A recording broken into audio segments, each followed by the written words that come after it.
geography class. Let's jump right into our next section, which is the American South. And what we call the American South is typically just the Southeast. For instance, Texas is usually not included in the American South. Neither would be like Oklahoma or New Mexico or Arizona, even though those are, the southern half of America. When we say the South, we really mean about a quarter of America, and that is the Southeast. This is the old South, the South that was the South when America was young. Most of these states would have joined the Confederate side during the Civil War. Kentucky and West Virginia, however, did not. The South really does have its own unique culture. It is rather different from other regions of America. That's something that a lot of foreigners don't understand about America. America is so large and there's so many people here that there are quite a few very different cultures found in America. We are not just one thing. American is not exactly a culture. There are lots of different ways to be American.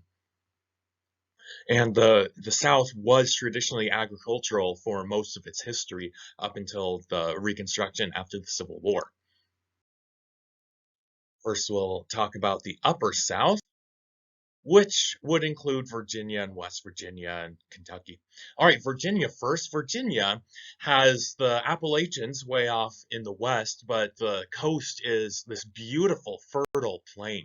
There's all these rivers coming down from the Appalachians, and by the time they come to, this middle and eastern section of Virginia, the land has gone very, very flat, which means the rivers widen out and they slow way down and they water the plain, making it perfect for agriculture. It is very warm there, has a very long summer, lots and lots of river water, making it just a beautiful farming paradise. One thing that those rivers are not good for is to provide water power because the rivers are so slow, they cannot turn water wheels as efficiently as quick rivers going down the mountains in New England, which meant that even though they were really good at agriculture, they would not be very advanced in the industry, which was fine for the beginning of American history. They had so much agriculture, they became very, very rich, and industry was a brand new concept. But as the years went on and the Industrial Revolution caught on, all of a sudden the tables turned and agriculture was no longer as profitable as it could be. And then industry became the way to make a lot of money. So the South of America started off as the richest section, ended up not so much after the Industrial Revolution. There's a large section of the Chesapeake Bay here that's called the Tidewater area. This is where the rivers are so low and so slow that when the ocean tide comes in, it actually pushes ocean water up quite a bit up these rivers. And so they do have the fresh river water mixing with the salty ocean water, and that's called brackish water. When it's saltier than a river, but not as salty as the ocean. And the tides really do affect the plants here, affects what kind of things can grow there. It's its own ecosystem. But cotton grows very well in this tidewater area. The city of Norfolk is right on the Chesapeake Bay. It is a very, very busy port today, and because it's right in the entrance of the Chesapeake Bay, it is very useful for guarding it. We have quite a few very big, important cities on the interior of the Chesapeake Bay, including Washington, D.C. and Baltimore, Maryland, are all accessible from the Chesapeake. So we need to defend that, and that's why we put a major U.S. naval base there. And you can see several really cool ships here: the USS Enterprise, the Theodore Roosevelt, the Dwight D. Eisenhower, the John C. Stennis, the George Washington. Some of our biggest aircraft carriers and battleships are right here stationed in Norfolk. It's one of our biggest naval ports on the Atlantic Ocean. Pretty cool. And there's just a picture of where it is right in the entrance to the Chesapeake Bay.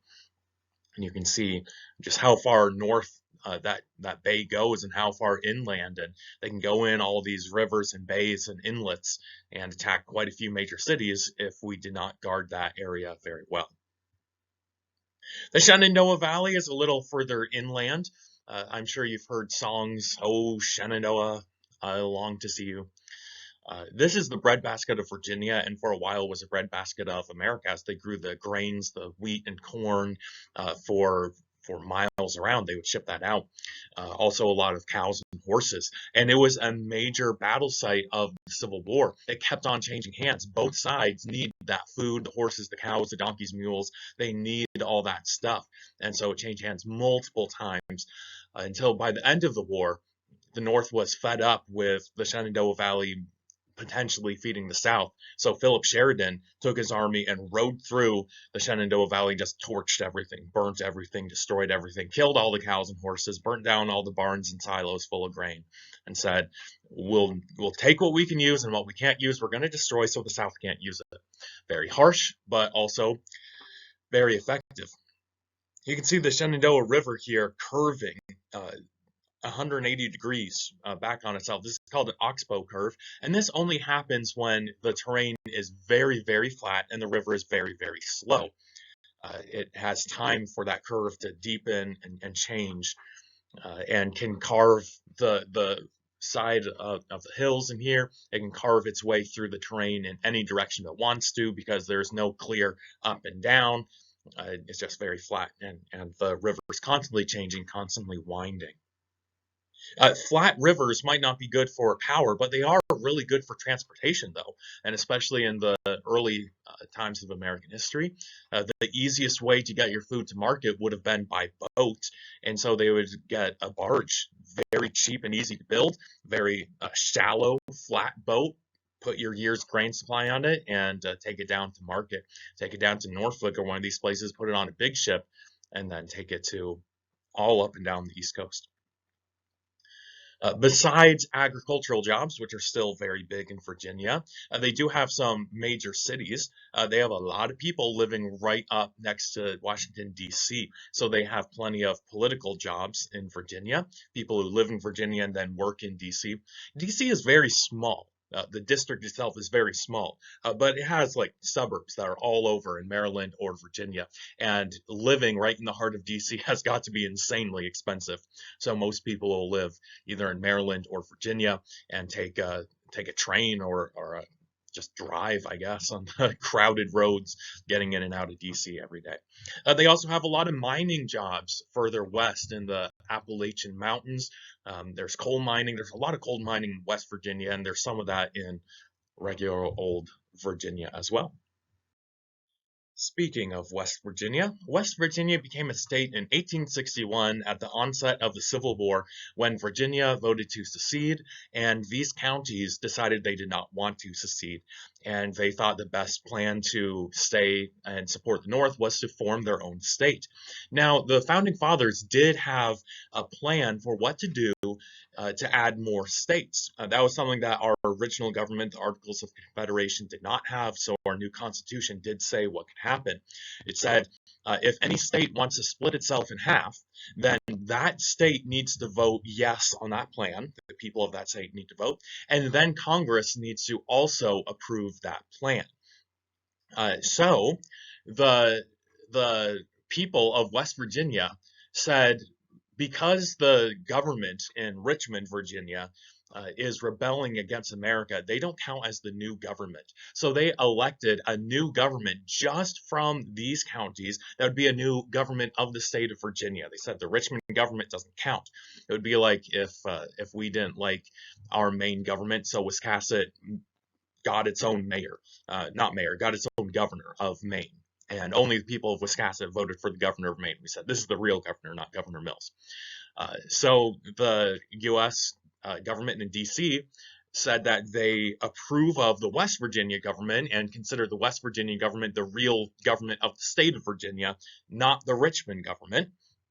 And the new West Virginian government voted to become a new state and split from the rest of Virginia. And then D.C. Congress voted to accept that, and now they're a state. A lot of people say this was kind of sketchy because even if Richmond made bad choices, they were still technically the government, and the new government of West Virginia was not voted on by 90% of Virginians. So a lot of people say that after the Civil War, they should have rejoined Virginia. But, what's done is done, and it's a little late to do it right today. So, you know, I appreciate that they did not want to secede. Now, West Virginia is like all mountainous. It's right in the heart of the Appalachian Mountains, so it's not surprising that their culture would be incredibly different from the Plains and East Coast culture. See, in the Plains and East Coast, they were all slave owners and had massive cotton plantations and tobacco plantations and that kind of thing. In West Virginia, everyone's mountainous pioneers, and there's two things going for them that would make them anti-slavery. First thing is they are pioneers, so everyone's working for themselves, and so they have much more of an individualistic responsibility mindset. They're not trying to get rich off the backs of other people like slave owners would be. They are working hard for themselves and their family. And second of all, slavery would not be profitable in West Virginia. It would cost more probably to feed and clothe the slave than they would get back in cash from that slave's labor. So there was like no slavery in West Virginia, or very, very little. So they were happy to join the North and not the South. West Virginia almost completely covered by mountains and plateaus. People live in little valleys in between, not heavily populated like the rest of Virginia is. But they do have a lot of coal mining. It's probably what they're most famous for today. And they have a really, really high quality, good bituminous coal, which is very, very dense. It is very black, which means that, excuse me, it has a very high carbon content, which means it burns really, really hot. Other kinds of coal have a lot of sulfur and other gross stuff in it. Other kinds of coal also have a lot of water in them. There's a type of coal that's called brown coal or lignite, and actually has a pretty high water content, which keeps the flames really cold and slow flames compared to the bituminous coal, which is just concentrated energy. So it's, coal is not great for the environment, but this is by far the cleanest coal that there is, and it has helped the American economy quite a bit through the years. Harper's Ferry is a very famous location.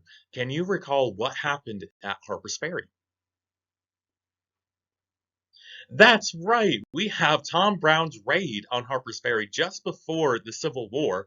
There was a crazy anti-slavery terrorist who would go around.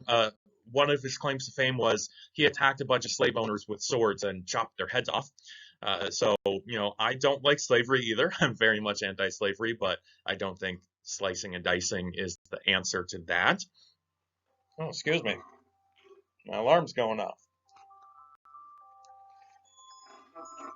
Anyway, after he got acquitted and had no prison time for chopping all these people's heads off.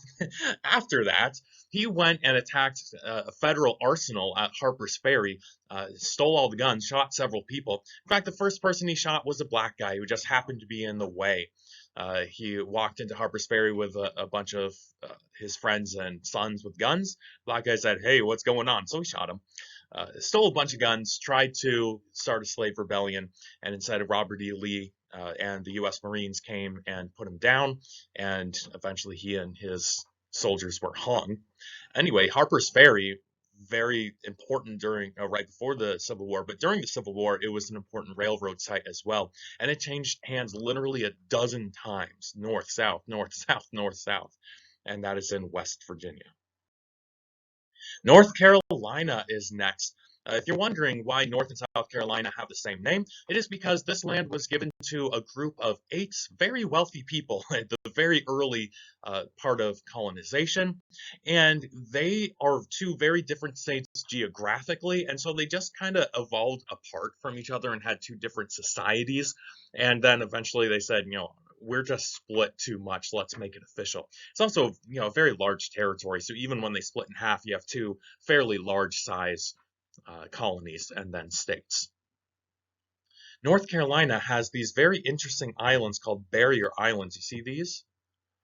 It's like just this line protecting the interior of North Carolina.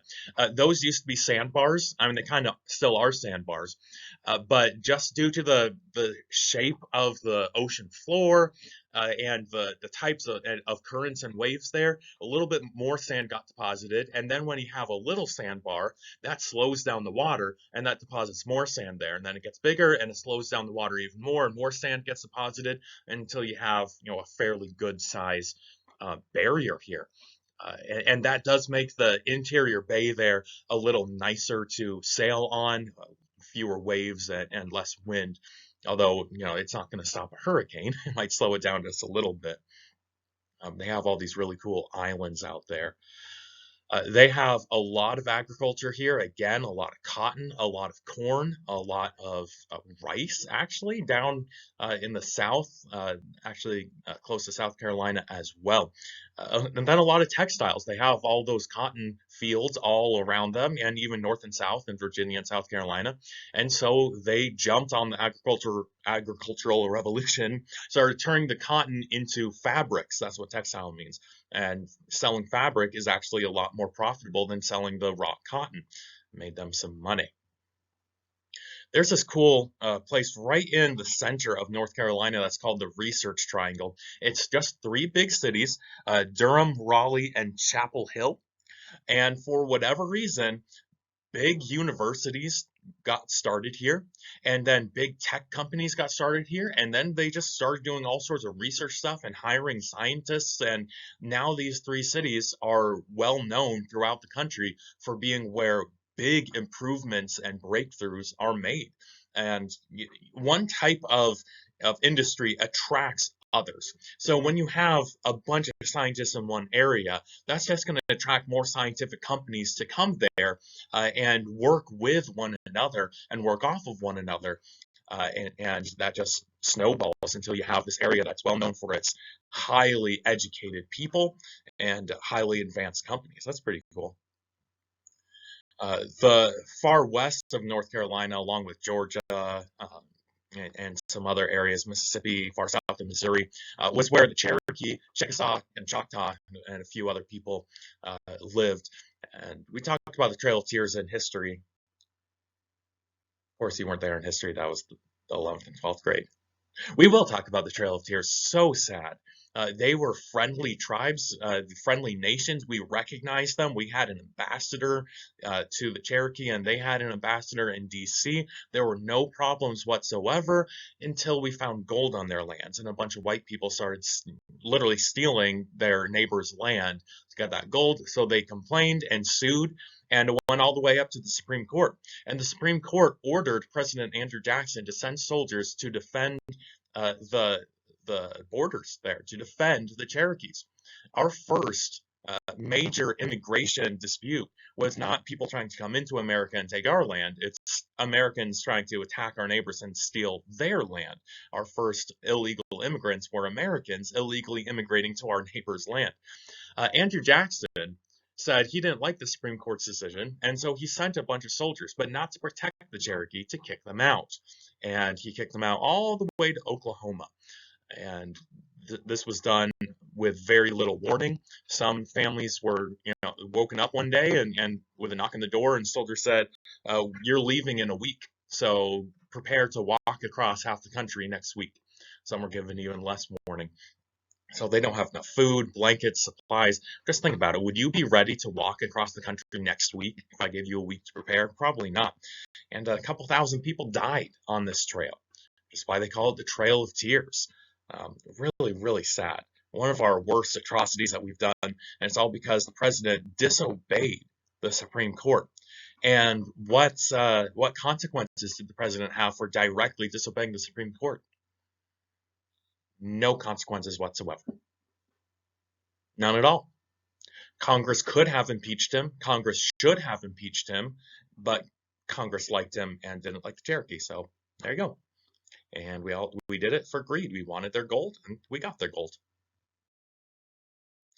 Kentucky is next. Kentucky was one of the first states to join after the original 13. Of course, we have Vermont, but then Kentucky. Kentucky is famous for Daniel Boone.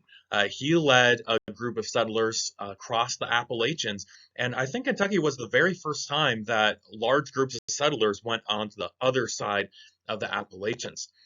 Right before the American Revolution, we had multiple conflicts with the Native Americans. Some of them our fault, some of them their fault, but both sides were not very nice to each other.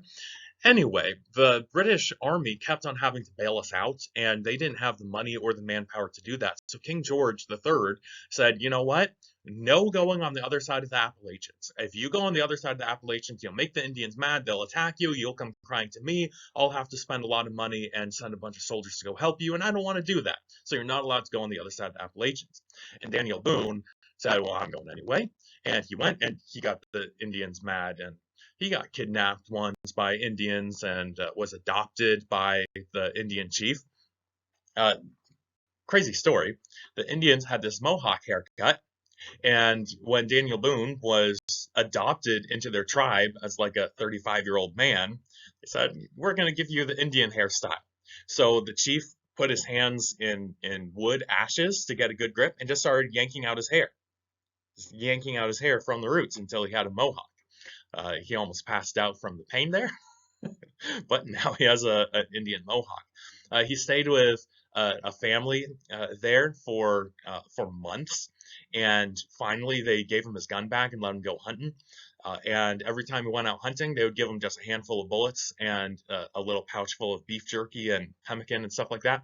And he would secretly build up a little supply of gunpowder. He'd use a little less gunpowder than he needed and save a little bit. He would cut his bullets in half. So he would go hunting with half a bullet and keep half a bullet. He would only eat some of his snacks and save the rest, and eventually built up a little arsenal of gunpowder and half bullets and beef jerky, and he ran away. And he got back to civilization, came back on another hunting trip years later, and the Indian chief was personally hurt. He said, we adopted you into our family, we made you part of our tribe, and you ran away from us? How could you? But Daniel Boone was known for hunting the buffalo in Kentucky. When I think buffalo, I think like Great Plains, like way out west. But there was a much smaller breed of buffalo called woods buffalo that lived in the woods of Kentucky. There's this really cool type of landscaping in Kentucky called cane brakes that's literally, think bamboo. It's not bamboo, but it's similar. Really tall canes that are like 15 feet high. They're huge, they're massive. And the buffalo can pretty easily hide in them because you could see a foot in front of your face. It's that thick. So Daniel Boone would go out hunting and he would shoot a bunch of buffalo and skin them. And he just brought the hides back and left the buffalo carcasses to rot. And he'd go out doing that all year long. And by the end of the year, he might have a couple hundred buffalo hides that he would put on a wagon and bring back. The only other part of the buffalo he used was whatever steaks he wanted to eat for himself. And then he also kept several buffalo tongues that he would dry and bring home to his girls, because one of his girls was really fond of buffalo tongue jerky. I don't know how big a buffalo tongue is, but a cow tongue is about that big. It's massive. So I'm sure a buffalo tongue is a good chunk of meat as well. So that's lovely. Kentucky is known for bluegrass. There is a species of grass that I don't think it looks blue. Maybe a tiny bit darker green than normal grass. But Kentucky bluegrass is famous around the world. And I wouldn't be surprised if a lot of the grass around here was bluegrass.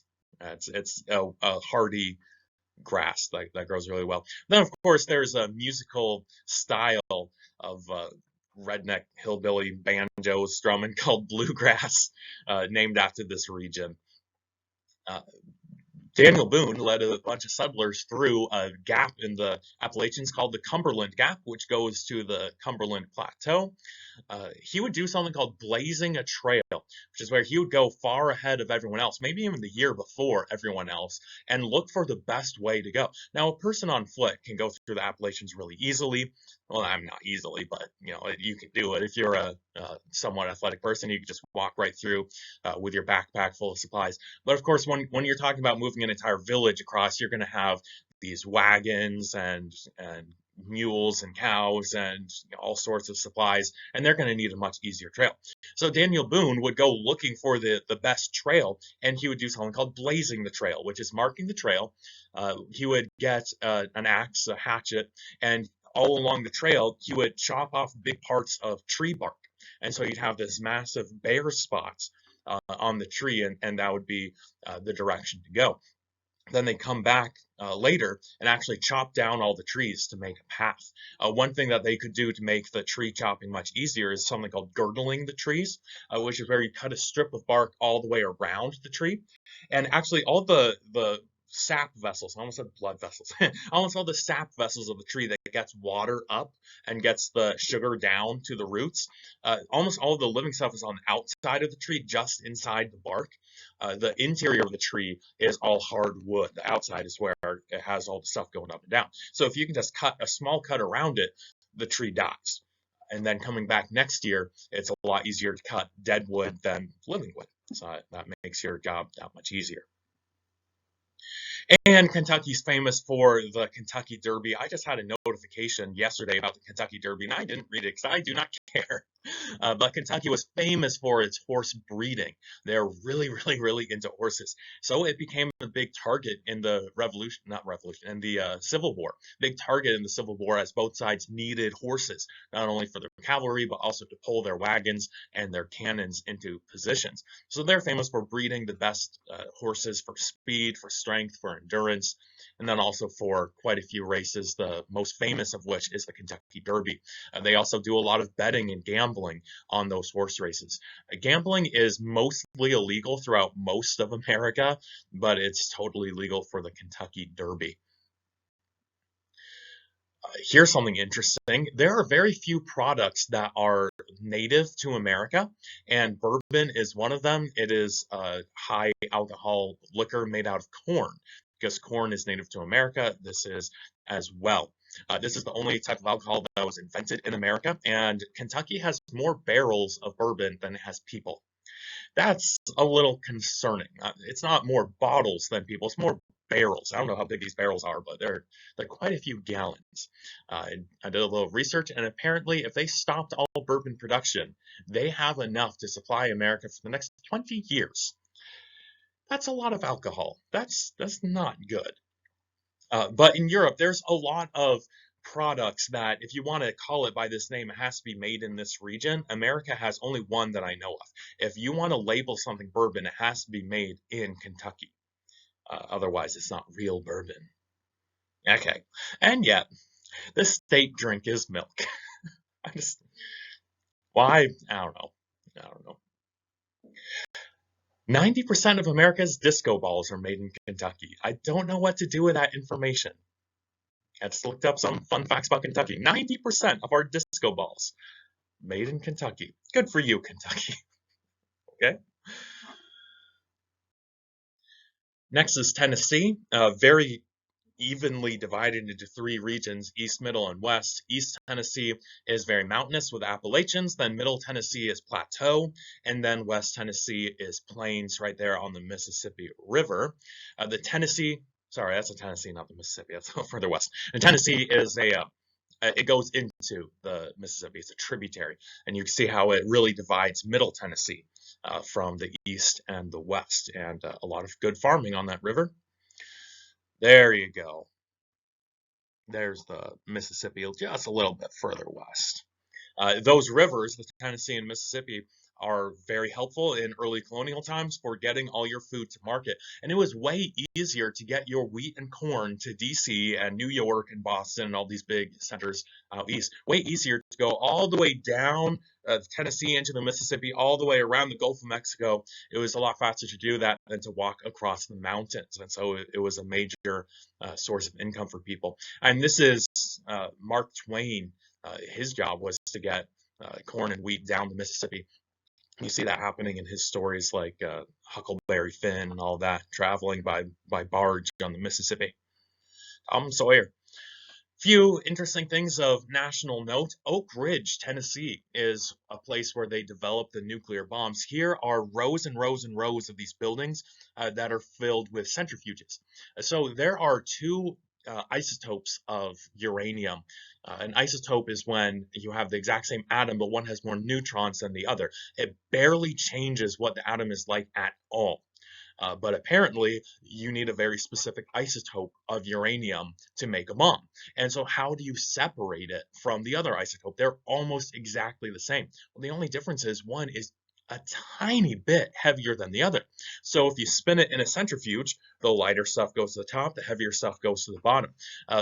Because they're so similar, it doesn't just separate like that. And they have to go from centrifuge to centrifuge to centrifuge to centrifuge every time you're getting rid of just a tiny bit of the useless stuff. And this takes months to do to get it good enough to blow up, and you get tiny little bits at the end. So we developed nukes at Oak Ridge, Tennessee, and that's why we named it the Manhattan Project. Just a little sneaky there for you. So even if you do spilled beans on the name, or you figure out what the name of the project is, you don't really know what's going on. Oak Ridge was one of our most top secret places. It was this whole town where anyone working on the project is not allowed to talk about it, and very high security. No one knew what was going on in the military plants there. Nashville, Tennessee is famous for its hot wings, of course, Nashville hot sauce, hot wings, but then also country music. They have the Country Music Awards and, Miley Cyrus and all that stuff. I don't know, I'm not into country music, but Nashville is there. Memphis, Tennessee is another big music center. Memphis has a whole pyramid built in their public library. Why? I don't know. They like Egypt, I guess. Arkansas is next. I just broke the law. The law says it has to be pronounced Arkansas. There was a big argument in Congress between Arkansas's two senators. One of them insisted on calling it Arkansas, and the other one insisted on calling it Arkansas. And Arkansas guy won and made it illegal to call it Arkansas. It's an Indian name, so I'm not sure how they pronounced it or how they spelled it. I doubt they even had spelling, but that's how we get a lot of these odd sounding names out west. They're not English names, they're not European names, they're native names. Of course, here in Maine, we're used to that, right? Wiscasset. The Ozark Mountains go right through Arkansas, especially the northwest there. You see there Springdale, Fayetteville, Rogers, Fort Smith. You have the Arkansas River coming down from Fort Smith down there to Little Rock, Arkansas, and then Pine Bluff. So, of course, you're going to have some rivers coming out of those mountains. Beautiful mountains here, right? Really cool. Lots of chicken farming here. Because of the mountains, they can't do a lot of regular agriculture farming, except for right there on the Mississippi River, which they do have a good bit. But they are the second largest producer of broiler chickens, and I think they are first or second in egg layings as well. They produce almost 6 million pounds of chicken meat every year, and that was in 2011. So I would not be surprised if it was significantly higher than that. 6 million pounds of chicken. 21 to 25 million chickens processed every single week. 25 million chickens slaughtered every week. Multiply that by 52. Then write it down. I'll give you bonus points because I don't want to do the math. 25 million chickens times 52 is a lot of chickens slaughtered. Modern farming and butchering wants to have as little waste as possible. So what are you going to do with everything except for the good meat that people want to eat? Well, one answer is hot dogs. Put some gross stuff in there. I don't know. Arkansas and a lot of mountainous regions used to be very poor, and in poor regions you do see a lot of people eating organ meat because you butcher the chicken and you're not going to say no to a good chicken liver. Chicken liver pate is supposed to be really delicious. I once bought a tub of chicken livers about that big from a Walmart in South Carolina for I think 99 cents. It was incredibly cheap for a bunch of chicken livers. I tried cooking them up in a casserole and I thought it was nasty. But I'm sure you can do some things. I was a noob at it. I'm sure there's some things you can do to make those organs taste better.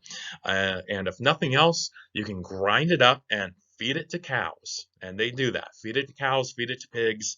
The bones you can grind up and put on farms. A lot of plants need calcium. So ground up bones, bone meal. You can buy it in Ames. I saw bone meal at Ames the other day. What was that, last week? Yeah, you just sprinkle a little chipped cow or chicken bone all over. That's kind of gross. You can also feed those bone meal pieces to cows and chickens and horses and whatnot, and that'll give them their calcium supplement so they can get strong teeth and bones and beaks. Sam Walton came from Arkansas. Who knows what Sam Walton made? That's right, Wally's World, Walmart. Here is the original Walmart, which is just Walton's. Walton's General Store, 5 and 10. Uh, that would refer to 5 and 10 cents for everything in the store is either a nickel or a dime. That's pretty cool. I wish Walmart was like that now. Sam Walton was an incredibly hard worker. He's also very honest, and he would have the best quality goods he could find for the cheapest prices he could find. He was not greedy, and that made him keep very low prices for his community. They say that. Actually, I worked at Walmart for a few years back in college, and at that time, they said that if you go into Sam Walton's today, everything is 5 or 10 cents. You can still go in there, and they just do that, I don't know, almost like charity or throwback, where they must be hemorrhaging money out of that store. But Walmart is like the biggest company in the world, so they have enough money that they could just give away everything at the original Sam Walton's. But the original store there is remodeled to look exactly like it did way back in the day. Today, there are thousands of Walmarts across America and across the world. Um, Pretty amazing. Oh, Arkansas has diamonds. That's pretty cool. It's the only American state with diamond mines. That's fun. Some other important people coming from Arkansas would be Bill Clinton. One of our former presidents came from Arkansas. Wasn't he the governor there for a while? I think he was.